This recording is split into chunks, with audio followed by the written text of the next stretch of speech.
അടുത്തെന്ന് പറയുന്നത് loop jamming ആണ്.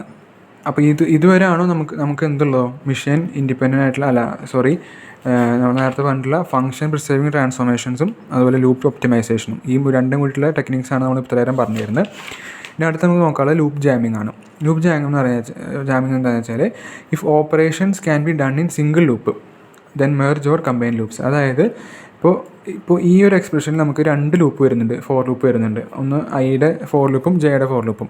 അപ്പോൾ ഇതിനെ നമുക്ക് കമ്പൈൻ ചെയ്തിട്ട് മെർജ് ചെയ്തിട്ട് ഒറ്റ ഫോർ ലൂപ്പ് ആക്കാൻ പറ്റുകയാണെങ്കിൽ എന്ത് ചെയ്യുക, അത്രയും നല്ലത്. അപ്പോൾ അതിനെ വിളിക്കുന്ന പേരാണ് എന്തെന്ന് പറയുന്നത്, ലൂപ്പ് ജാമിംഗ് എന്ന് പറയുന്നത്. അപ്പോൾ ഇവിടെയുള്ള ഫോർ ലൂപ്പ് മാറ്റിയിട്ട് എന്താക്കി, ഒറ്റ ഫോർ ലൂപ്പാക്കി മാറ്റി. ഓക്കെ. ഇനി അടുത്ത ഒരു ടെക്നിക്ക് എന്ന് പറയുന്നത് എന്താണ്, ലൂപ്പ് അൺറോളിംഗ് എന്ന് പറഞ്ഞ ടെക്നിക്കാണ്. ലൂപ്പ് അൺറോളിംഗ് എന്ന് പറയുന്നത് എന്താ വെച്ചാൽ, അതായത് നമ്മൾ ലൂപ്പ് എക്സിക്യൂട്ട് ചെയ്യുന്ന ടൈമിനെ ഡിപ്പെൻഡ് ചെയ്യുന്ന ഒരു സംഭവമാണ് ഇതെന്ന് പറയുന്നത്. ഈ ഒരു എക്സ്പ്രഷൻ നോക്കുകയാണെങ്കിൽ ഫോർ i = 0, i <3, i++. അങ്ങനെ വരികയാണെങ്കിൽ എന്താണ് കൊടുക്കുന്നത്, സി ഔട്ട് എന്ന് പറയുന്നത് CD നിന്ന് പ്രിൻറ്റ് ചെയ്യണം. അപ്പോൾ അതിന് ഐന് ഭേദം, അതായത് ഇപ്പോൾ i = 0 to i <3 എന്ന് പറയുമ്പോൾ ഐയുടെ വാല്യൂ 0 വരാം, 1 വരാം, 2 വരാം അല്ലേ. അപ്പോൾ നമുക്ക് 3 വട്ടം എന്ത് പ്രിൻ്റ് ആവും, ഈ സി ഔട്ട് CD നിന്ന് പ്രിൻ്റ് ആവും. അപ്പോൾ എന്തായാലും ഇവിടെ 3 വട്ടം എന്ത് പ്രിൻ്റ് ആവും, ഈ സി ഔട്ട് CD നിന്ന് പ്രിൻ്റ് ആവും.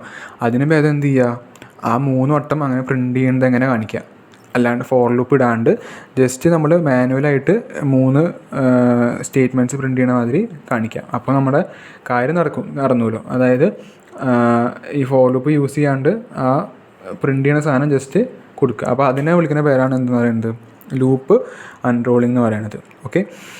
അപ്പോൾ ഇതൊക്കെയാണ് നമ്മൾ ഇത്രയും നേരം പഠിച്ചിരിക്കുന്ന സംഭവം എന്ന് പറയുന്നത്.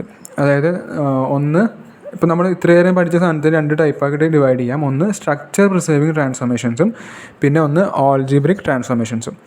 അപ്പോൾ സ്ട്രക്ചർ പ്രിസർവിങ് ട്രാൻസ്ഫോർമേഷൻ ആണ് നമ്മൾ നേരത്തെ പറഞ്ഞ copy propagation, dead code elimination, common sub expression elimination, strength reduction, constant folding, പിന്നെ ഇൻ്റർചേഞ്ച് ഓഫ് 2 ഇൻഡിപെൻഡൻറ്റ് സ്റ്റേറ്റ്മെൻറ്റ്സ്. അതൊക്കെ വരുന്നത് സ്ട്രക്ചർ പ്രിസർവിങ് ആയിട്ടുള്ള ട്രാൻസ്ഫോർമേഷൻസ് ആണ്.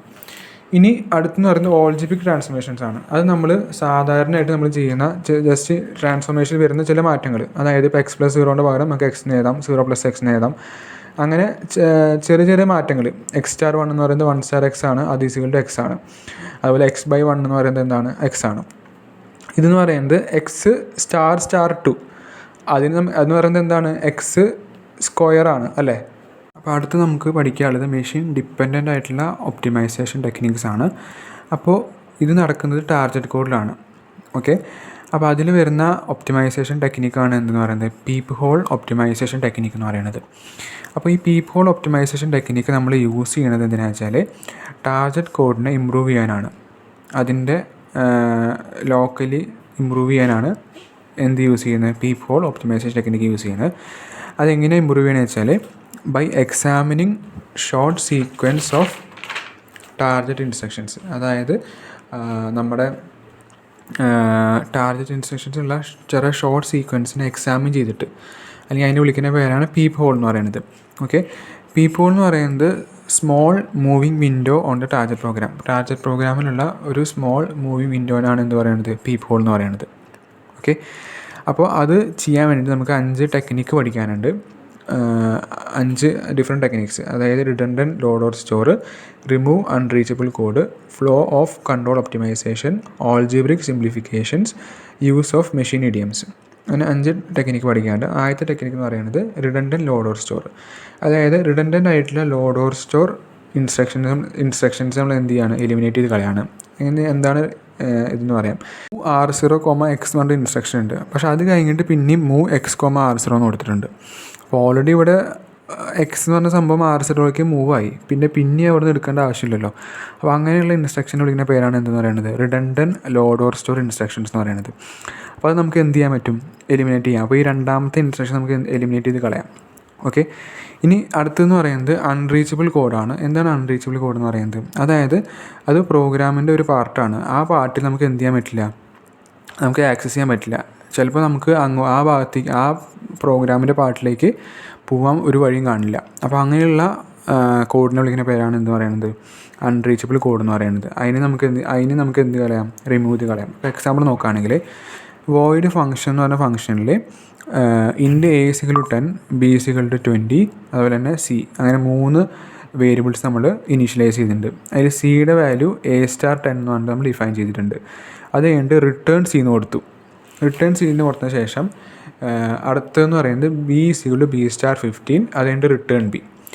അപ്പോൾ ഇവിടെ ഈ ഫങ്ഷൻ എന്ന് പറഞ്ഞ ഒരു വോയിഡ് ഫങ്ഷൻ എന്ന് പറഞ്ഞ ഫങ്ഷനിൽ റിട്ടേൺ സി എന്ന് കൊടുത്തിട്ടുണ്ട്. അതായത് സി ഈക്വൽ ടു A*10 എന്ന് പറഞ്ഞിട്ട് റിട്ടേൺ സി എന്ന് കൊടുത്തിട്ടുണ്ട്.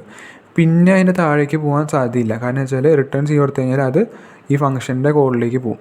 റിട്ടേൺ സി വന്നു കഴിഞ്ഞാൽ പിന്നെ അതിൻ്റെ താഴെയുള്ള കോഡിലേക്ക് അത് എന്ത് ചെയ്യില്ല, പോവില്ല. അപ്പോൾ ഈ 2 കോഡ് ലൈൻസ് എന്താണ് ശരിക്കും പറഞ്ഞാൽ അൺറീച്ചബിൾ ആയിട്ടുള്ള കോഡാണ്. കാരണം വെച്ചാൽ നമ്മൾ ആ ഭാഗത്തേക്ക് എത്തുന്നില്ല, അതിന് മുന്നേ നമ്മൾ എന്ത് ചെയ്യണം, കോഡ് സ്റ്റോപ്പ് ചെയ്ത് പോവുകയായി ചെയ്യണം.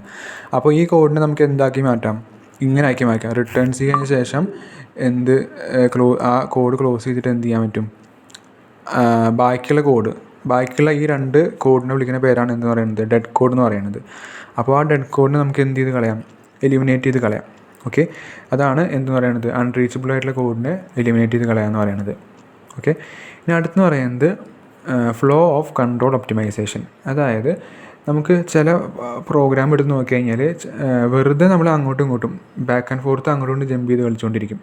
പക്ഷേ അതുകൊണ്ട് വലിയ ഉപയോഗമില്ല. അങ്ങനെ ജമ്പ് ചെയ്ത് കളിച്ചിട്ട് വലിയ ടാസ്ക്കൊന്നും ചെയ്യാനില്ല. ഇപ്പോൾ എക്സാമ്പിൾ നോക്കുകയാണെങ്കിൽ മൂവ് R1, R2, അതുകൊണ്ട് ഗോ ടു L1 കൊണ്ട് കൊടുത്തിട്ടുണ്ട്. L1 എന്ന് പറയുന്നത് എന്താണ്, ഗോ ടു L2 ആണ്. ഓക്കെ, അപ്പോൾ L1 എന്ന് പറയുന്നത് L2 ആണ്. അപ്പോൾ നമുക്ക് നേരിട്ട് L2ക്ക് പോയാൽ പോരെ. അതായത് മൂവ് ഇൻസ്ട്രക്ഷൻ കഴിഞ്ഞിട്ട് നമുക്ക് നേരെ ഇങ്ങോട്ട് പോയാൽ മതി, L2ലേക്ക് പോയാൽ മതി. അല്ലാണ്ട് L1ലേക്ക് പോകേണ്ട ആവശ്യം വരുന്നില്ല. കാരണം L1 എന്ന് പറയുന്നത് എന്താണ്, L2ലേക്ക് പോകാനാണ് പറയുന്നത്. അപ്പോൾ ഈ ഗോ ടു L1 എന്ന് പറയുന്നത് എന്താണ്, അവിടെ അൺവാണ്ടഡ് ആയിട്ടുള്ള ഒരു കോഡാണ്. അപ്പോൾ അതിനെ നമുക്ക് എന്താക്കി മാറ്റും, ഇങ്ങനെ ആക്കി മാറ്റാം, L1 റിമൂവ് ചെയ്യാൻ പറയും. അപ്പോൾ അതിനാണ് ഫ്ലോ ഓഫ് കൺട്രോൾ ഒപ്റ്റിമൈസേഷൻ എന്ന് പറയുന്നത്. ഓൾജിബ്രിക് സിംപ്ലിഫിക്കേഷനാണ്. അത് നമ്മൾ നേരത്തെ ഇവിടെ പറഞ്ഞായിരുന്നു. കുറച്ച് എന്തൊക്കെയാണ് നമുക്ക് ഓൾജിബ്രിക്കായിട്ട് നമുക്ക് എങ്ങനെയൊക്കെ സിംപ്ലിഫൈ ചെയ്യാനുള്ളത്. അപ്പോൾ അത് മുന്നേ പറഞ്ഞാണ്, അത് ഒന്നുകൂടി ജസ്റ്റ് നോക്കിയാൽ മതി. ഇനി അടുത്തെന്ന് പറയുന്നത് യൂസ് ഓഫ് മെഷീൻ ഇഡിയംസ്. അതായത് ചില ടാർഗറ്റ് ഇൻസ്ട്രക്ഷൻസ് നമുക്ക് എന്ത് ചെയ്യാൻ പറ്റും, ചില ടാർഗറ്റ് ഇൻസ്ട്രക്ഷൻസിന് ഈക്വലൻ്റ് ആയിട്ടുള്ള മെഷീൻ ഇൻസ്ട്രക്ഷൻസ് കാണും. അതായത് ഇപ്പോൾ എക്സാമ്പിൾ പറയുകയാണെങ്കിൽ, അതായത് ഇപ്പോൾ I is equal to I+1 എന്നൊരു ടാർഗറ്റ് ഇൻസ്ട്രക്ഷൻ ഉണ്ട്.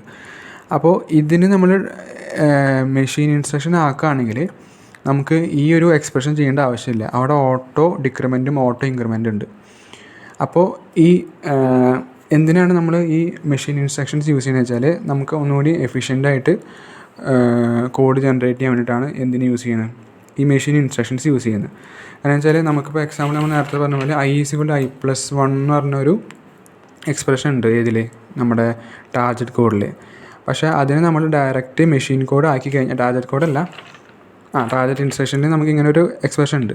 അപ്പോൾ അതിന് നമ്മൾ മെഷീൻ ഇൻസ്ട്രക്ഷൻ ആക്കി കഴിഞ്ഞാൽ നമുക്ക് ഈ എക്സ്പ്രഷൻ യൂസ് ചെയ്യേണ്ട ആവശ്യമില്ല. നമുക്ക് ഡയറക്റ്റ് എന്ത് ചെയ്യാൻ പറ്റും, അവിടെ ഓട്ടോ ഇൻക്രിമെൻറ്റും ഓട്ടോ ഡിക്രിമെൻ്റ് ആയിട്ടുള്ള ഓപ്ഷൻസ് ഉണ്ട്.